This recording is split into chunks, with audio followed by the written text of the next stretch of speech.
It's great to welcome back to the program Democratic Congressman Ritchie Torres, representing New York's 15th congressional district in the Bronx since 2021. Congressman, it's so great to have you back, and it's a really, I think, an important time to talk to you because your district is number two in the country for Medicaid enrollees. 67% of your district is enrolled in Medicaid.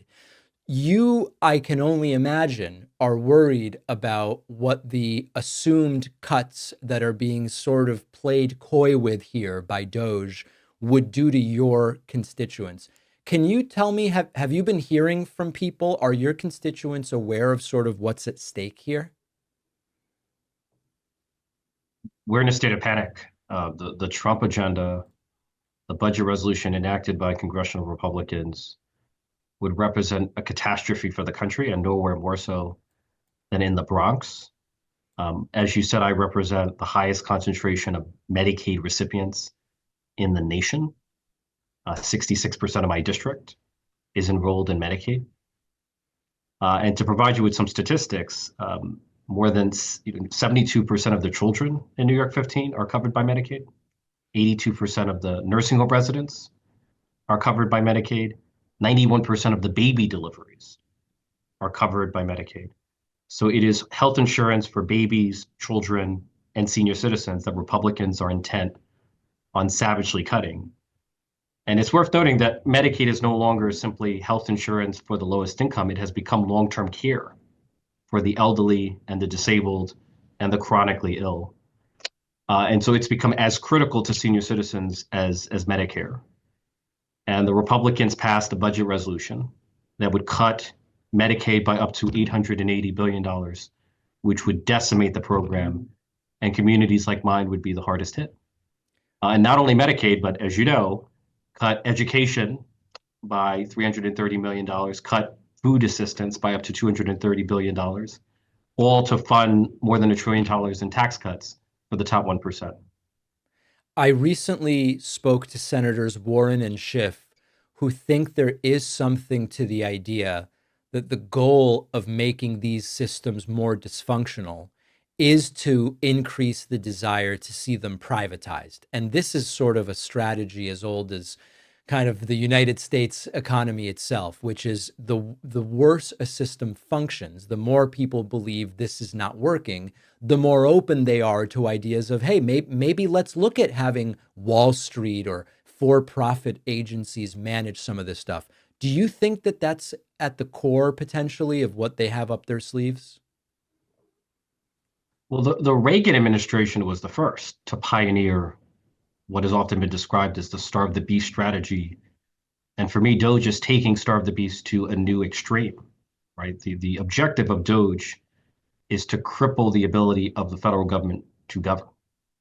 It's to set up the federal government to fail and then cite the failure as a pretext for further defunding of the government or further privatization of government core functions. I mean, that's the game that's being played. But Doge is taking it to a new extreme, the starve the beast strategy. What can Democrats do to prevent this from happening? And I hear from people in my audience who say, you're talking to people who have great ideas, they're assessing the problem correctly, they're suggesting alternatives that are interesting, but Trump's got the White House, Republicans have the House and Senate. What can the Democratic Party do right now to prevent the worst of these ideas from becoming a reality? Look, the reality is that Donald Trump and congressional Republicans cannot keep the government open without Democratic votes. They cannot raise the debt ceiling without Democratic votes. And so we should be using whatever leverage we have to prevent Donald Trump's decimation of the federal workforce and Donald Trump's decimation of the social safety net. There's no alternative. Like, I feel strongly that Senate Dems have to vote against the continuing resolutions put forward by Republicans because this is the only moment of leverage that we might have. Yeah, I think the concern for me is when it really is Republicans shutting down the government, Democrats still sometimes get blamed. And then often you hear from Democrats, no, no, no, you never play games with the government shutdown. And now the suggestion from some is this time it might actually be the only leverage we have, to which I would say you're right. But doesn't this only hurt the prospects of Democrats in 2026? Look, as far as I'm concerned, it's a Republican shutdown because Republicans control the presidency, the House, and the Senate. And Republicans could have chosen to pursue a bipartisan path and negotiate a compromise that would have kept the government funded. Instead, it chose a hyperpartisan path. And so the burden falls on the Republicans as the party in power to find the votes to keep the government funded. Yeah, I struggle to. I mean, of course, you're correct. And also, the last 12 years of following shutdowns makes me scared that the voters are going to sort of blame the wrong people. But maybe this time it's different. I don't know. I if you hear a lack of confidence in my voice, it's Yeah. because it's gone so poorly in the past. Well, historically, Republicans have been blamed for government shutdowns, right? Most infamously, Newt Gingrich. But look, we're in a time when we're witnessing an unprecedented assault on the social safety net, on the U.S. economy, on the federal workforce. And we cannot stand by passively and allow Elon Musk and Donald Trump to take a wrecking ball to the core functions of government because the damage that they're doing will endure long after their time in public office. Are there clear leaders of the Democratic Party right now in your mind? Because I've asked this question of a number of different folks, and I get that at this point in time, in this point in the election cycle, there's maybe reasons to be cagey. But are there names that strike you right now? If someone said who is or who are the leaders of this party, what names come to mind, if any? Look, we have a deep bench of talent, right? We have legislative leaders like Hakeem Jeffries, but we also have, strong governors like Wes Moore and Josh Shapiro. We're going to have a deep bench of talent that's going to reveal itself in the 2028 presidential election. So, no one, there's the Democratic Party at the moment has no single leader because we have no president. We have no Democratic nominee, right? We have no one who's going to rival the bully pulpit of a sitting president, much less someone like Donald Trump, who knows how to dominate the airwaves. So I don't worry about that. I think we have a deep bench of talent, and it's going to reveal itself over time. I want to talk a little bit about what's going on with tariffs and the stock market up, down, mostly down, and some of the other concerning economic indicators that we are seeing. Without betraying any confidences, right? Behind the scenes, to the extent that you're talking to your Republican colleagues, do they believe this is a little pain to get to the pot at the end of the rainbow? Or are they concerned about what they're seeing in terms of this erratic economic policy from the White House? It varies, but I sense to the extent there are normal Republicans, I sense real concern and anxiety about the actions of Donald Trump. But again, the Republicans are no longer a normal political party. It's become a cult of personality around Donald Trump. And the average congressional Republican lives in fear of Donald Trump and will never cross him, will never critique him.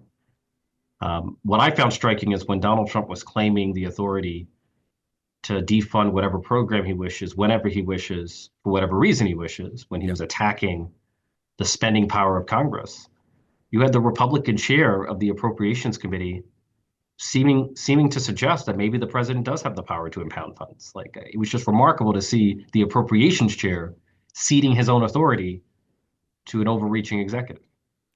One of the things that's notable is that every principle that this Republican Party has claimed to hold holy over the last 10, 15, 20 years, that I've been sort of following American politics, it goes out the window when it's inconvenient, completely out the window. Concept of conservative, smallest possible government goes completely out the window when all of a sudden they decide, actually, we have 10, 20, 30 things that we want government to get involved in newly that it hasn't been involved in before.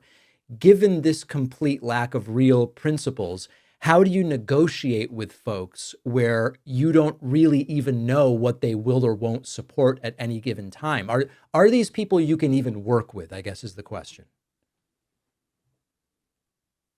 I mean, we have no choice in some cases, but you're right. The overarching principle of the Republican Party is Donald Trump.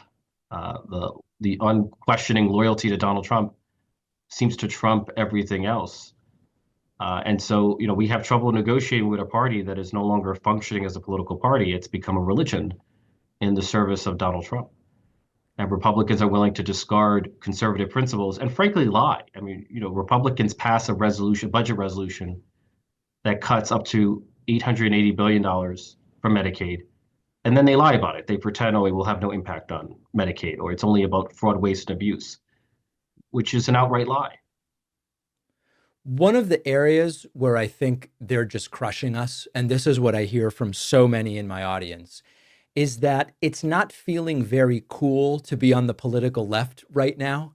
And one of the things we learned during the last 3 months of the presidential campaign was that this whole environment that MAGA has built, where the influencers are hanging out by the pool at Mar-a-Lago, and they're hanging out on Nelk Boys and all of the podcasts. They've really created an environment that's not just media ecosystem, but there's a sort of vibe there that seems cooler to be a part of, even if the policies are a disaster, even if they don't know or care what the policies are.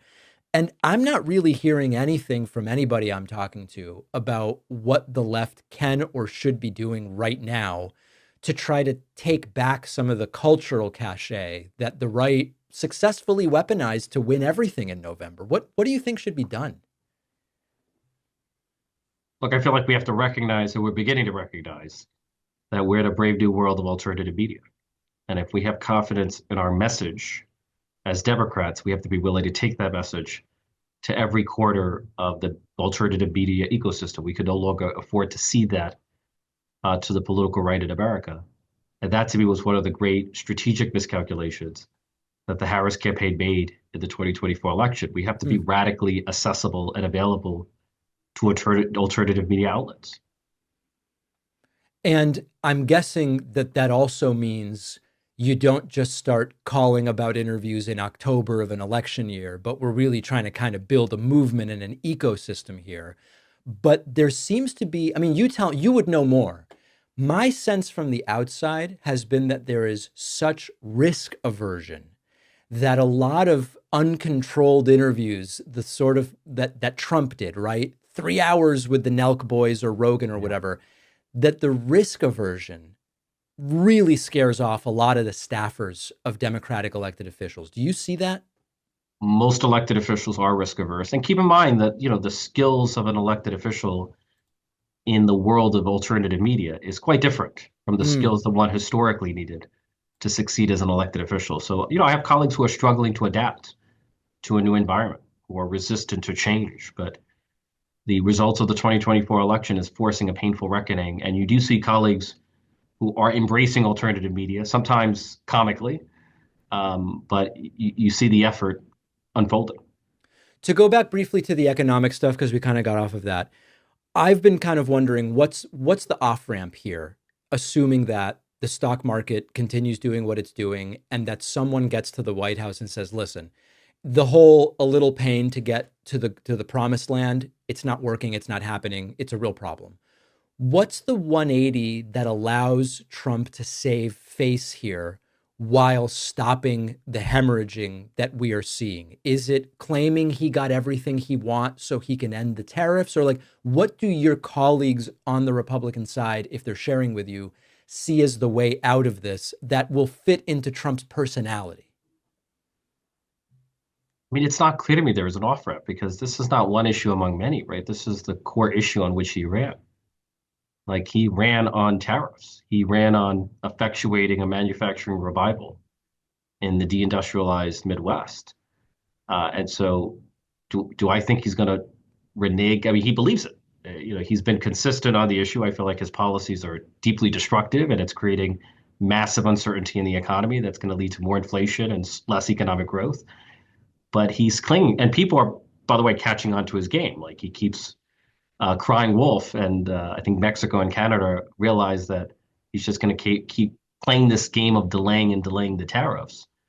But the mere threat of the tariffs, the uncertainty that it creates, is doing enormous damage to the U.S. economy. You know, last thing I want to mention, sometimes I understand all of the economics of what's going on and it's a disaster, right? You understand it, I understand it.